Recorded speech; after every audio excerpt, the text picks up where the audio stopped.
For the voice of Roger, Zemeckis chose stand-up comedian Charles Fleischer, who came up with the character's unique sound.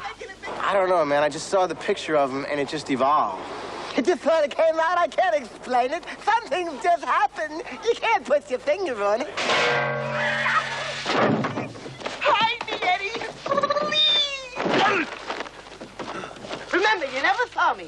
And then I came up with the idea of having him go, please, and having his teeth wiggle when he talks. And that became it.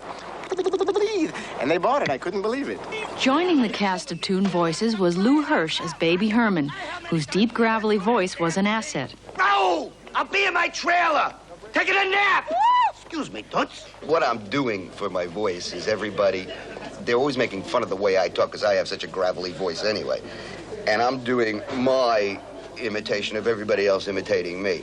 I tell you, Marion, the whole thing stinks like yesterday's diapers. Veronica Lake sort of style, and very, very, very slinky. And they said they just wanted the most sultry voice I could come up with. I do anything. Vamp. I mean, it's only the voice, you know? So I can't really be blamed for this one. I want you to know I love you. I've loved you more than any woman's ever loved a rabbit. I don't mind prolonging the execution. Happy trails. No, thanks, Eddie. I'm trying to cut down. In order to make it seem as if the cartoon characters were really there, Zemeckis had some of the voices on the set while the film was being shot. You don't. I do. You don't. I do. You don't. Listen, when I say I do, that means I do. You got that? To help Hoskins visualize Roger, Fleischer actually wore a costume that made him look a little more like a rabbit. He was there, and he does it to such a degree, you can even smell this rabbit. Yeah. What's up, Doc? Another famous rabbit makes a guest appearance in Roger Rabbit, along with some other famous faces from the 40s. But I never did. Mae Questel created the voice of the original Betty Boop. Yeah, what a lucky girl.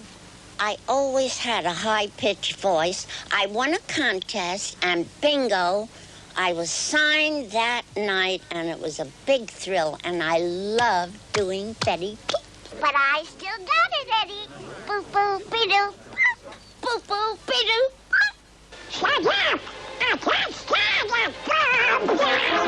Tony Anselmo took over the voice of Donald Duck when Charlie Nash, the original voice, passed away 3 years ago.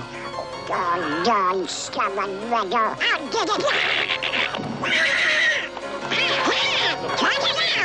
anybody understand what this duck is saying?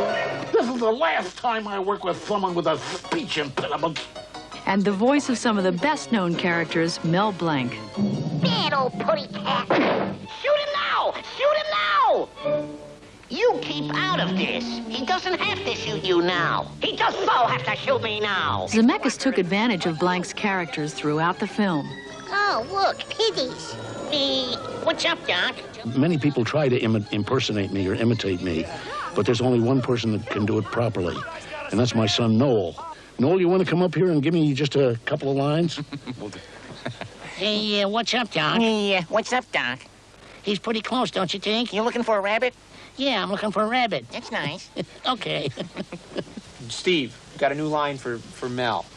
The voices are recorded before the animation is done. Over 50% of the inspiration for the animators comes from what they hear on the track. You always record the voice first, and they animate to that. And of course, the rest is the talent of the animator and his ability to act through his pencil.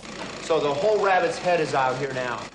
After the live-action scenes were shot, Zemeckis described to the animators how he envisioned the characters coming to life.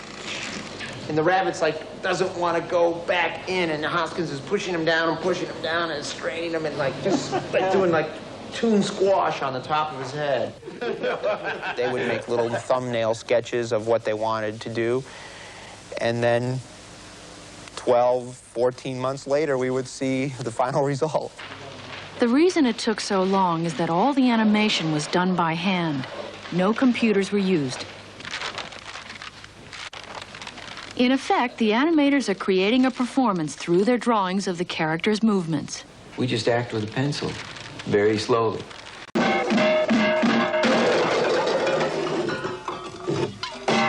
Even though the animation is a major part of Roger Rabbit, sound plays an equally substantial role. Sound effects not only add realism to the film, but can be used as a humorous effect as well. I'm here, baby! The film is viewed by sound effects specialists who recreate the sounds that match the action in the film. My buddy, very thee, a sourpuss you'll see. But when I'm done, he'll lead the gun to the joker. He will be.